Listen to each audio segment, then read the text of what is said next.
Guys, welcome back to Construct Your Life. This is Austin, Linney here. Guys, this happens all the time. I didn't even want to record the episode because we're just having such a good time off recording.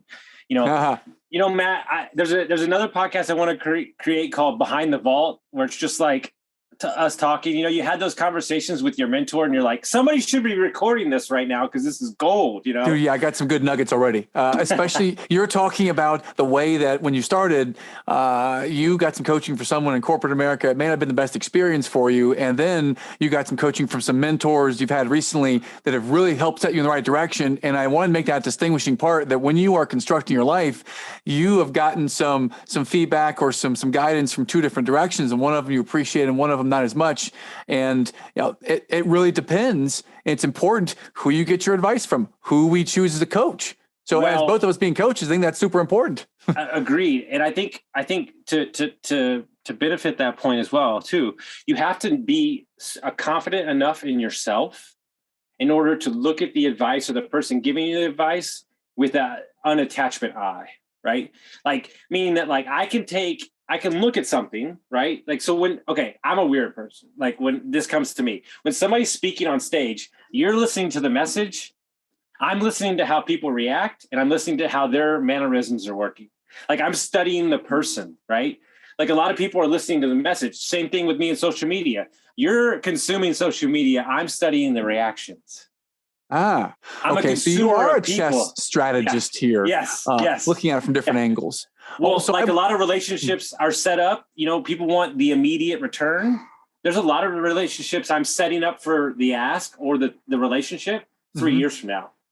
Yes. I'm not in a position to need you right now, but I want to lay the groundwork. So when I do, that's just a really comfortable ask instead of like a stretch. Totally agree. So I'm curious, when you are, let's say you're listening to some advice from a coach or feedback from anyone, you're hearing their feedback, their opinion. What's going on in your mind? What questions might you be asking yourself when you're hearing someone else's coaching or feedback or advice? Normally they're really right. The second thing is that it's a question of asking yourself, am I taking this in through my ego or am I taking it through my lens of my mind? Right. And I think in my younger days, it was pure bravado and ego. And I think that ultimately understanding, here's a better question. Is this something that I'm willing to listen to right now? Yeah. How about you? I like it. I'm listening in a couple different angles. One angle is, what is the credibility of the person that's sharing this coaching, this feedback, this advice with me? Are they someone that's had massive success, or have they had massive failure and learned from it? So I'm looking at the credibility of the person that's offering it, number one. Number two, I'm asking myself, is this person sitting in the front row in my life? Because my friend John Vroman taught me that people sitting in the nosebleed section don't get the privilege of having a front row opinion in my life. So if someone is just a naysayer or someone that's out there, out and about in the background of my world, I'm not going to empower them to give that much credibility or that much size in my brain that will make me feel good or bad. I'll just take it in. But I'm not going to necessarily feel it in a way that it's that important to me, right? A close friend of mine gives me some feedback or advice. I will listen and take it to heart because they're in my inner circle. But if someone I don't know is offering some advice, I'm asking about the credibility in my mind. I'm asking myself, who are they to be able to offer this advice? And I'm reminding myself that this is someone I didn't know a week ago. So they may have some advice or feedback, but it's not as important as the advice or feedback of my immediate family and friend circle. Those are some random thoughts that go through the mind. And so when you're coaching somebody from your perspective in your career, we'll just use a client in your instance. Are there things that you would like to share with them as a coach that maybe they're not at that place right now that they can understand the information that you need? Do you hold something back a little bit to when maybe they're peaked open or maybe it's time for them to hear it? Because I believe the message, this is my philosophy on my podcast. I don't control when you hear the message or what you hear. I don't control that, but I'm just going to say the message. So like when you're coaching somebody in your business, and you know the answer, like maybe it's not the right time for them to hear it. Maybe it's going to take a couple more sessions. Do you hold back, or do you try to fit it in there when you see fit, or do you hold on to the information? That's a great question, Austin. I think that if someone asks me a direct question, I'll ask them, well, do you want me to share the answer or my opinion on it? Or do you want me to challenge you to come up with a question and come up with the answer first? So I'll really kind of test them or challenge them like I would my kids. If they come and ask me to make them breakfast, then I know how to make breakfast. I know what to do, but I could also challenge them. What would you do if you were me right now? If you were in my shoes doing it, what would you do? Do you want to hear? I always want to challenge their thinking first and ask them what they might do. And you know what? If I were in your shoes, here's the way that I might consider approaching it, knowing what I know about you and knowing what I know about this result we're looking for. Here's one perspective. I might challenge them with that. I thought you were going to say, when the student is ready, the teacher appears. I thought you were going to go like Yoda-like on me and say something like that. And I'm with you. Because there have been times with clients where I've shared, here's a perspective and here's something that I would encourage you to consider doing. And they've done it and had great success. Some of them said, no, I don't want to do that. And then literally like 3 years later, oh, that's why you're talking about figure out who your ideal client is so you can market to the right person. All right. So I'm with you on, do you just tell them the answer, or do you figure out a question that challenges them to think of the answer and see how they think about it? That's the way I had a syndrome in my 20s, and it was called the unsolicited advice guy. And it was until I heard from a mentor, it's like, you have to ask permission, or they have to be in your space for you to share. Like, especially when I got sober, the real eye-opening experience for me was I didn't tell anybody I got sober. Like, I just didn't share it. It wasn't my thing. I needed my space to kind of take 20 years of being an alcoholic. But when I had 3 guys reach out to me, they're like, hey, you haven't talked to me, but because of you and seeing that you could do it, I got sober. And that's when the light bulb went on, and I go, oh, the best way to live your life, to change people, is to lead by example. Darn just go out right. and live your life, right? Instead, because I was the quintessential, you should do this, you should do that, you should do this. And nobody wants to hear that. I think you're 100% right, Austin. And you just hit a main idea. Some people like me who are incredibly structured, who can come up with a workflow or a game plan or a routine for just about anything to get to the finish line. Some people, it's just actions speak louder than words. Keep it simple. Just show me. Just show me. Yeah. And you lived your life and you showed the example, and they were inspired by what you did, not because you wrote out a 20-point plan for them and tried to get them to think about it. You just did it. So in the absence of, I'm not there to answer the question. Just watch me. Watch me. And we talked about this beyond the vault before we even turned the podcast microphone on. One of the things that empowers you to be successful and to do what you do in this world is you get up at 4 a.m. and you crush it. And I get up at 4:30 a.m. and crush it. Right. And it's not, I don't have to tell everyone that. If they ask, how were you successful? What's your why? What's your North Star? My North Star, it's all around me. If I could turn the webcam around, I'd show you, but I got a picture of my wife and me up here on our honeymoon. I got pictures of all the kids over here, of which there are 3, and they are 7, 5, and 3 years old, and they are a bundle of energy, all girls. So I'm surrounded by 4 women and my full-time nanny, 5 women all day long, 6 days a week. So my why is constantly surrounding me. And I look up on the wall right behind the webcam, and I have my values, my long-term core values, and my short-term goals for this year. All of this stuff, you ask the why, all of this is for them. And so I can do things with them, for them. All right. So that's the why. What is your hope for your kids? If you just I hope for my kids, 2 things. Yeah. When they turn 18 years of age, I would love for them to know that Daddy loves me and I can do it too. So implanted in their brain throughout the time that I, God willing, am blessed to spend with them here while they're at home. If it's 18 years, then in those 18 years, I want them to leave the nest being able to say that, Daddy loves me and I can do it. That's a strong self-esteem is between the lines answer there. I want them to believe in themselves. And I want to empower them through positive affirmations, through time, attention, through seeing me. Actions speak louder than words. I got one of my daughters who's not here at the moment in the other room, but she listened to my first 4 coaching calls of the day this morning because they're home from school right now on July 5th.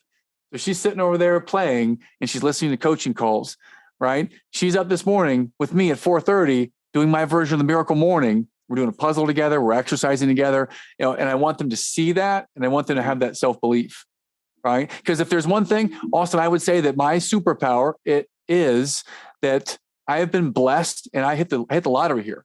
I have been blessed to have parents that instilled in me a strong self-esteem. So if I have a superpower, it's I'm oblivious to the opinions of other people. And as a result of that, I'm able to go forth and serve others, not caring what the naysayers say, and being so focused on each person I'm with that I can have a genuine, empathetic, listening conversation and be open to any feedback they have. And that is, you raised your finger. I'm going to pause. No. There's a video I've watched probably 65 times. It's called "The Advice from a High School Dropout." It's a speech this guy gave. It's the best speech I've ever heard in my life. Wow. His name is Rick. It's a commitment, like at a graduation speech, and he talks about his dad, and he goes through this whole story and blah blah blah. But he said that his entire life that I ever met my father, he's gotten up he's left the house at 4:30 in the morning every day for 30 plus 18 years. And one day his mom asked his dad, "Why do you get up every morning and walk out the door at this time?" And he goes, "I hope at one point my sons will catch me in the midst of excellence." And it was like, wow, like wow. And then fast forward to the video I just saw last week from Gary Vee. A mom came up to him and asked him, "What do you tell young girls about being bullied online? What's the one thing that you could give?" And Gary said, "The only way that I could see to combat it is to give them self-esteem, to give them enough self-esteem where that person doesn't pierce their thing." And as you say that, like most of my struggles, if I were to take my 100 plus, 150 sessions a month, clients from all over the world, business, different matter. It comes down to one thing over mindset things and everything. It's love of oneself, like ultimate love of like understanding that like, hey man, like you got this. And the moment that you, some things that I don't share a lot is like, I got attacked a lot for being sober. Like people would like attack me. Like, "I don't know who the fuck you think you are," blah, blah, blah. Like all the time. This happened all the time. And what I realized is at first I took offense for it. And then I realized that they were just hurting that they couldn't do it as well. Like I was a constant mirror of what being sober looked like, and they couldn't cross the bridge. Right. And then it all, when you study addiction as much as I do, and you're helping people, it's really about self-love. It's about that self-esteem, that confidence of not letting the external forces dictate. I used to not be very good when it was not sunny outside. Yeah. Like I'm being dead serious. Like I was in a bad mood if it wasn't sunny. Okay. And then I met my fiance and she's like, "You do understand that like rainy days are great days too." And I was like, "So like you can just say like rainy days are great days too?" And she's like, "Yeah." And I'm like, "So now I love rainy days." Wow. And it's like, wow. Like, and it's like, these are the things that like, it's like, sounds so trivial, but this was like, I don't know, a year and a half ago. Like, and it's amazing how much we as people, are predicated by this person or this person speaking into their own insecurities instead of just being built up from the ground up of our own self-esteem. Totally right.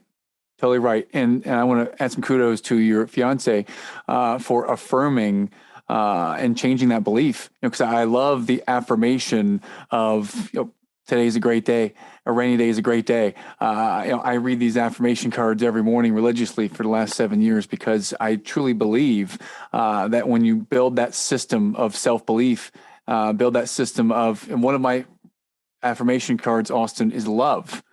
And I read this out loud, and it forces me to be, this is how I've constructed a yell-free home.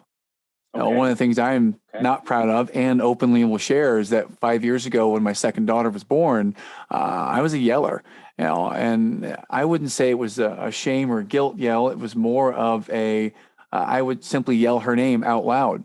as if a small toddler or a 6-month-old is going to stop crying when daddy yells her name really loud and aggressively because I'm on a Zoom.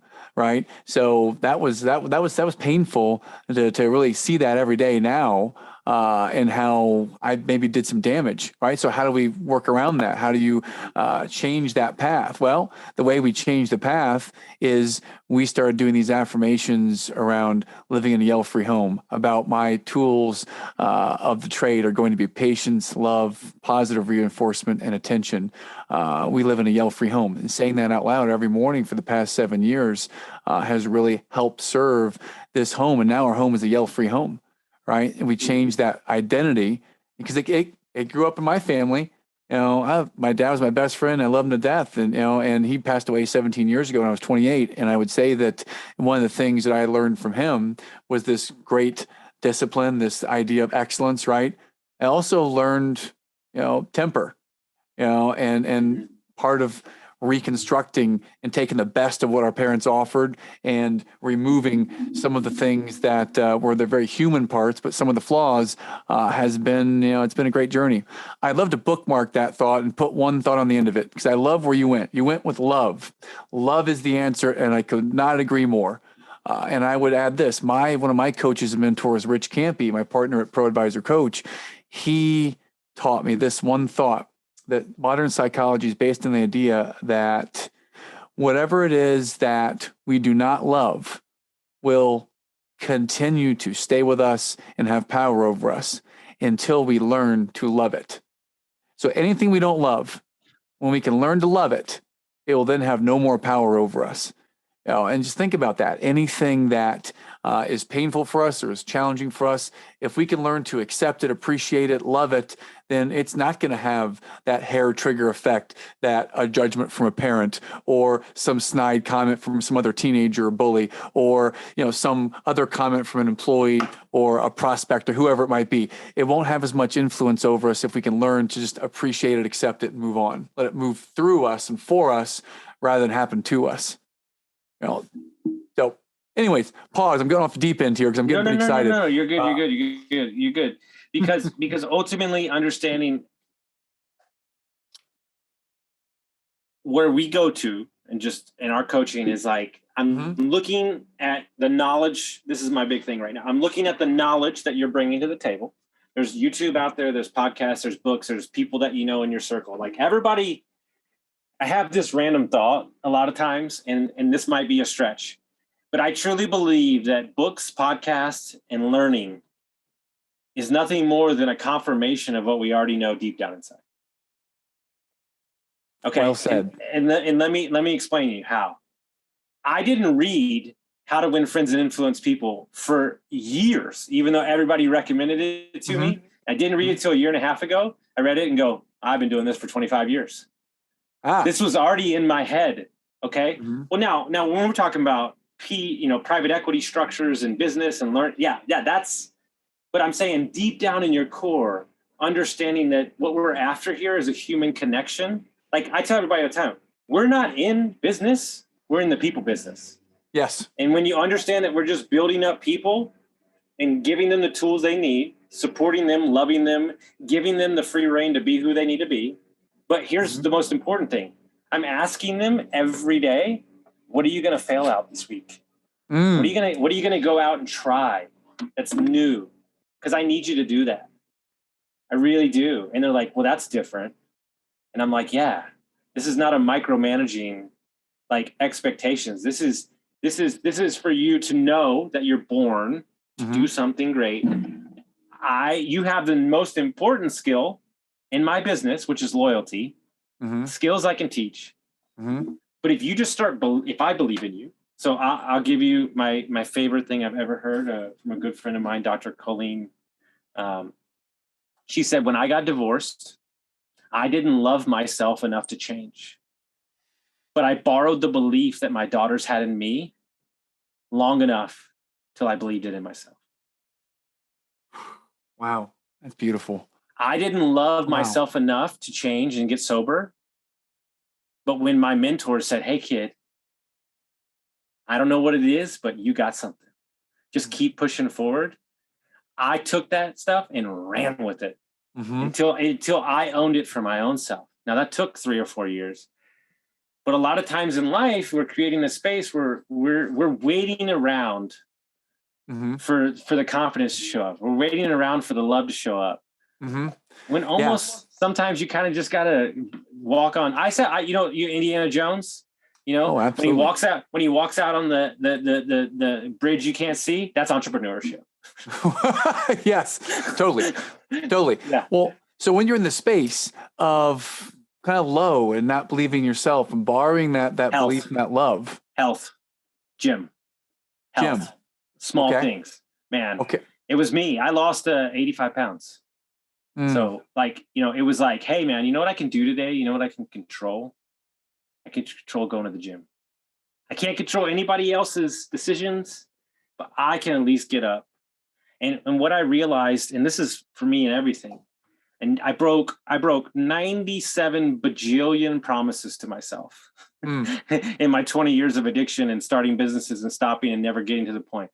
I made a visceral, aggressive statement with myself that if you start something, no matter what it is, what the weather is, it doesn't matter the situation, you will complete it. And so now I refuse to start anything that I will not accomplish. And so consistency is my home. And I think consistency is a buzzsaw that can destroy anything and get over any emotion. And so I just do that every day. Have like your little list, and that's where you could start.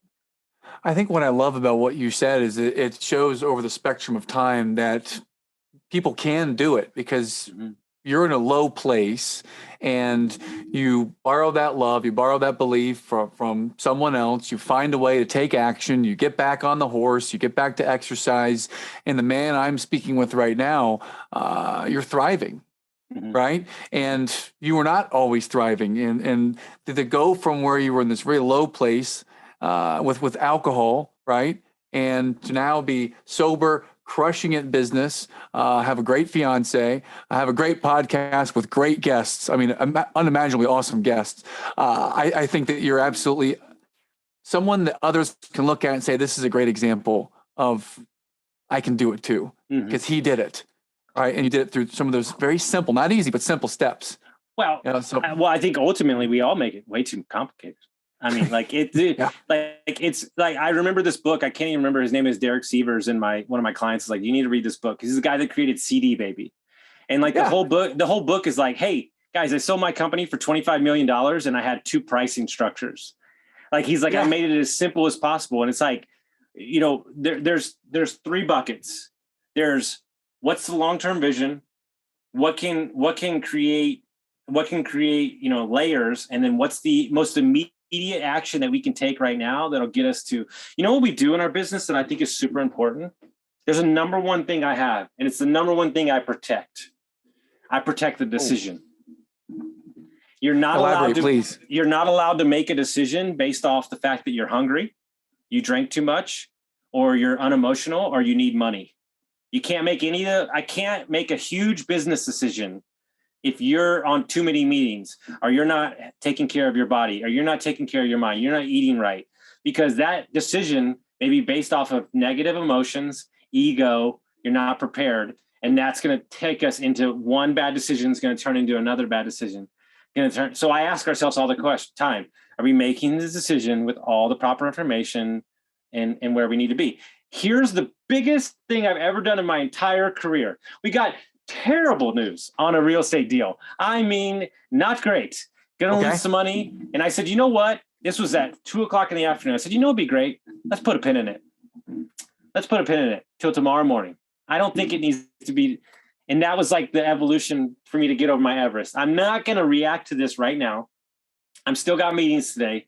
Let me deal with my meetings. Let me have a nice meal. Let me get some sleep. And then let's go look at it tomorrow. And what was that like? It still didn't get better. It still didn't get better. But at least we know it wasn't a rash decision. That's a very hard thing to do, Austin. What was it like? A lot of people have trouble just hitting pause and putting a pen in it and sleeping on it. How did you muster the courage or the patience to do that the first time? And how hard was that? Because nothing I do right now is going to be from the place it needs to be. Nothing I bring to it, right? Like we're dealing with something even right now. That's not the most amazing decision, but I'm so at peace with it because I'm like, hey, it is what it is, man. Like, we're here, so we have to address it. We have to deal with it. I think a lot of people aren't willing to have, they're riding the highs of the peaks and the valleys of the emotions, and they're feeding off those. This happened. This is for real. To get sober, to get divorced, to get laid off and start a podcast all in the same 3-week span, and to change your life around, there's a lot of aggressive energy that needs to happen. Like to stop, to stop drinking for 20 years. There's a lot of aggressive things that change your life. Well, let's fast forward 12 months later, and I'm searching for that aggressive Austin. I'm searching for that angry Austin. Like I know him so well, right? Like that's the guy that gives me the fuel I need to succeed. Yeah. And then I was on a podcast with somebody, like you, and it hit me. What got you here won't get you there. Uh-oh. Okay. So what you're searching for is the new version of yourself and being comfortable in that new identity. This version is calmer. This version has bigger decisions to make. There's bigger clients, there's bigger real estate, there's bigger business. So that aggressive person doesn't serve you here. CEO Austin, board of directors Austin serves you. But then it took me 3 months to get comfortable with that because you're still searching for that stuff. And so I just realized that there's just a new version of yourself. And I think a lot of people, I don't know about your clients, but I think a lot of people, they're just in a new version of themselves and they haven't allowed time to catch up yet. Because it's the identity, reshaping your identity. And because the problem that I call it is everything's moving so quickly and the personal development is so aggressive and business is moving so quick that I'm smashing through identities. I don't even get long enough to hang around with that identity. We're on to the next one, the next one, the next one, next one. And so I just tell myself, people ask me all the time, like, who's the mentor? Who is your person that you look up to? I go, myself 10 years from now. Ah, nice. Now yourself 10 years from now, is there a core value that you're looking to, like optimism, gratitude, vision, whatever it might be? Impact is there a core value? Impact over everything. Impact over everything. So how are you systematizing this high level of empathy and this constant work on yourself to go and live more towards that impact over everything? Ultimately spent a lot of time learning leadership and communication. Okay. My favorite quote in the entire world is George Bernard Shaw. The single greatest problem with communication is the illusion that it's taken place.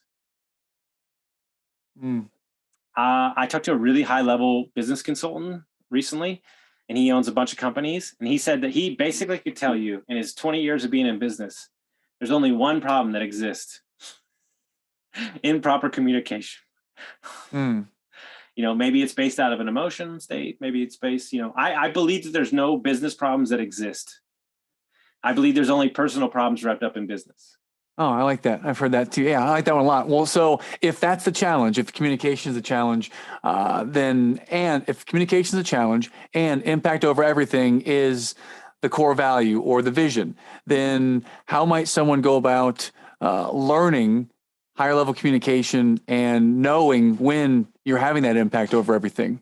How do you go about kind of judging yourself or measuring that? I think the first thing that you do is you get real on what it is that you need. I think ultimately understanding, cleaning off enough of the windshield to create a space where, you can understand what it is that you need in this world. Absolutely. And I think a lot of times in life, and I don't know about your clients, but I think a lot of times in life, I think we have a lot of goals thrown in there that probably shouldn't be in there.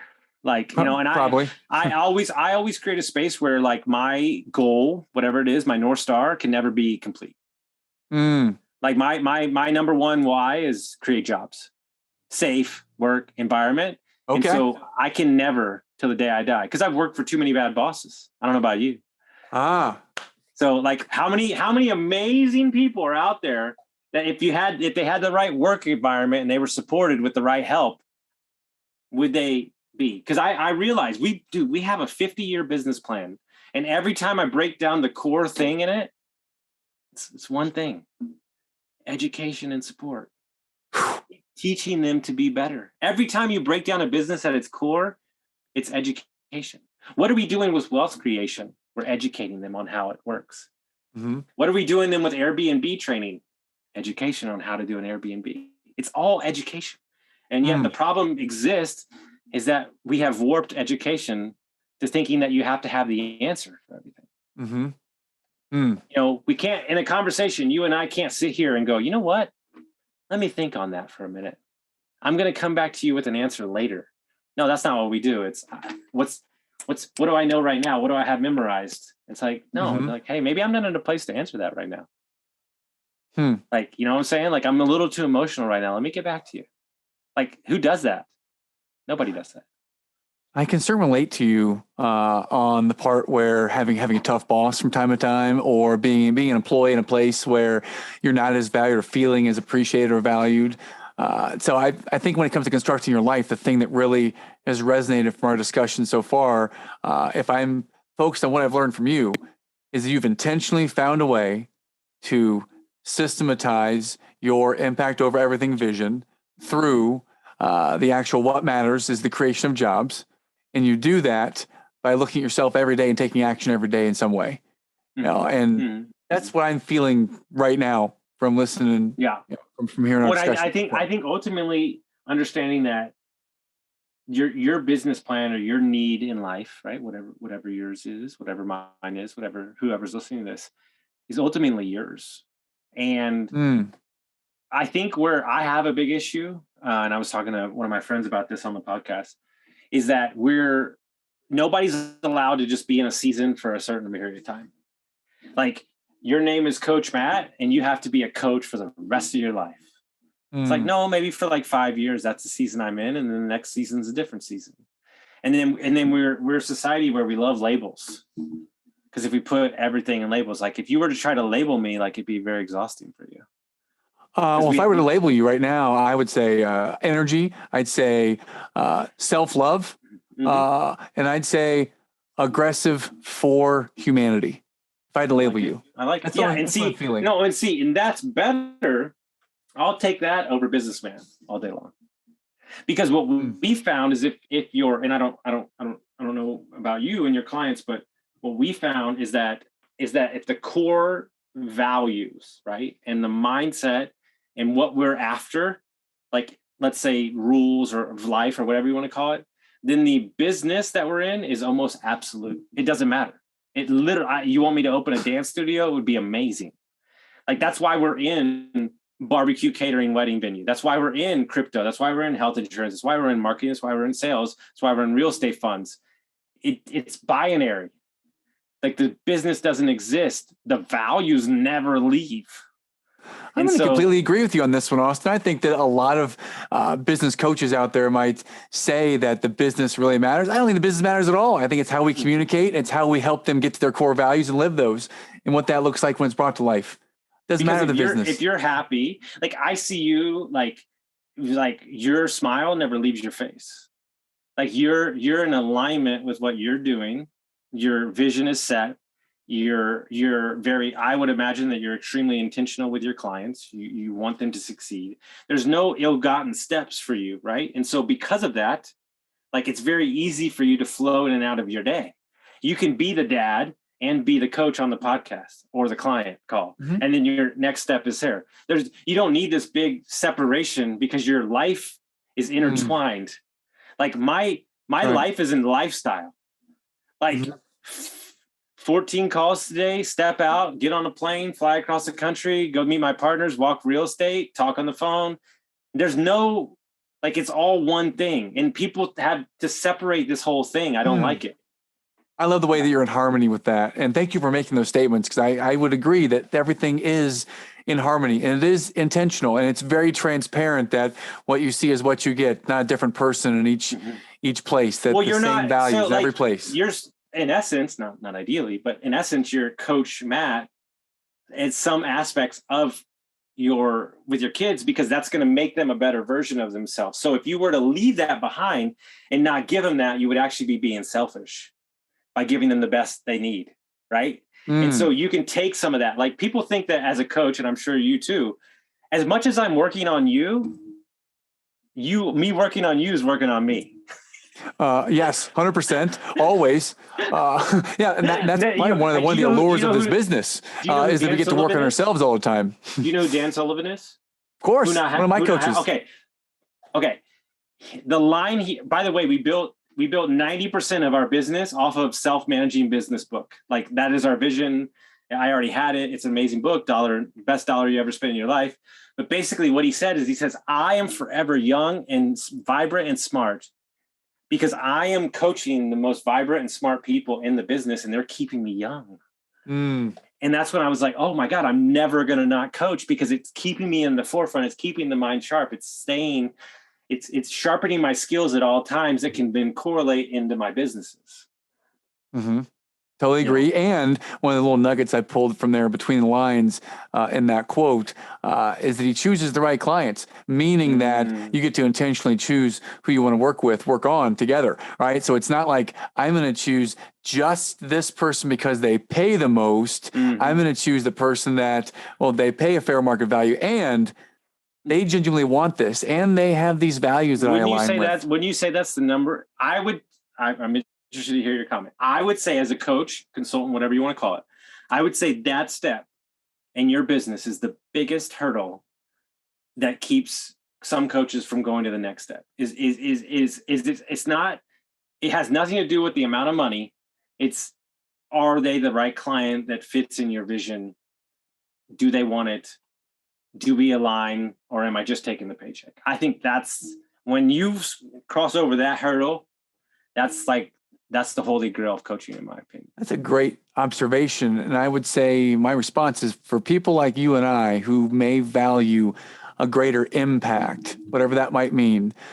Yes, that's important in who we coach. Some coaches might just view it as, I'll take any client I can get because I want to help anyone, or I'm just getting started in business. I need any client I can get. So for me, it is very important to pick the ideal client, the person I want to work with. And for most of the people that I coach, it's important that they choose the right person for the right seat in the bus. It's important they choose the right type of ideal client to continue scaling the way they want to. So I think there's a lot of different degrees of intentionality on and what we want as the end result. But for me, and it seems like for you, is we want to choose specifically the type of person that might align with our values. We want to be in business with them for 20 years. Yes. So that's something that I talk about. Like, I would say most of our clients flip from consulting to we own part of the business. That's the business model. And so if we're not going to be, what does Seth Godin say? If you're not going to be in business with them for 10 years, then don't be in business with them for one day. Wisdom. It's like at the end of the day, that's the truth. Like they're family, man. Like they're family. Like I want people that are excited, and I want, like, what blows me away is when you're in alignment with what you're doing, how a year feels like 10 years. Oh, absolutely right. Yeah. It's like, wait, we just met a year ago and we've done all this. Oh my God. What is it going to look like when we extrapolate that out 20 years?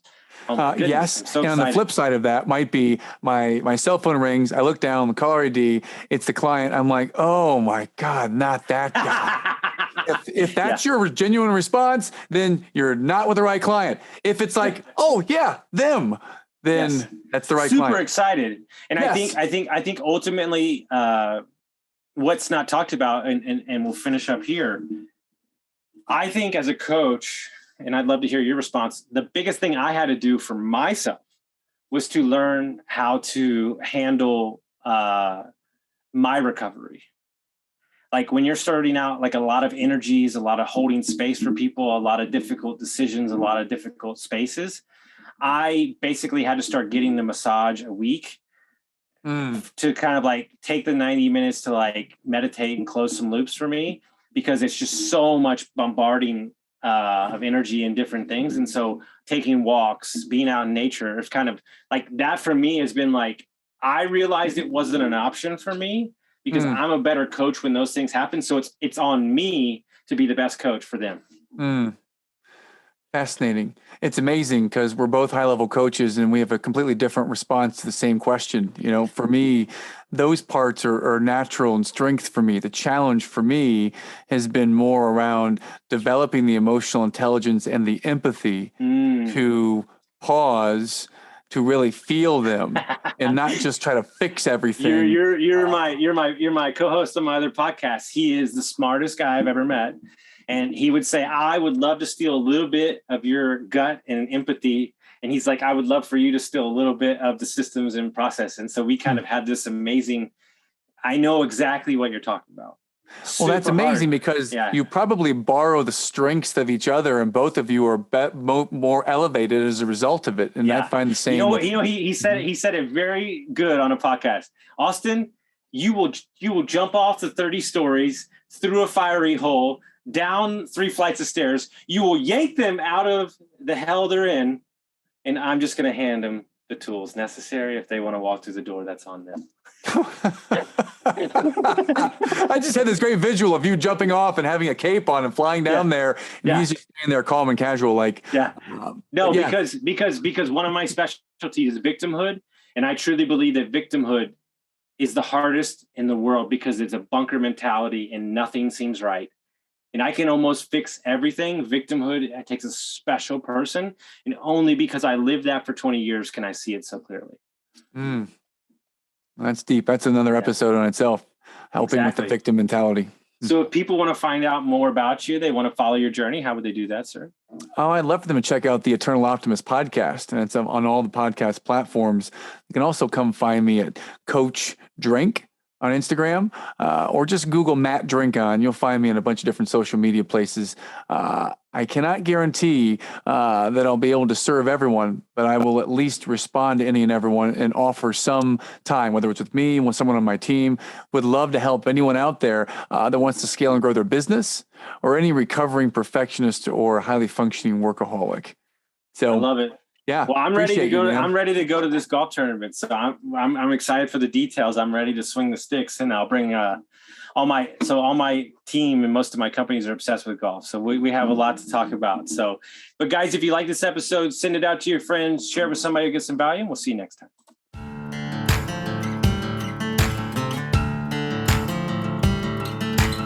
Thank you for listening to Construct Your Life with Austin Linney. If you enjoyed this episode, be sure to rate, review, subscribe, and pay it forward by sharing with a friend. Most importantly, take this opportunity to start constructing your life by taking immediate action on what you learned. For show notes, resources, and more information on one-on-one coaching with Austin, visit constructyourlifepodcast.com.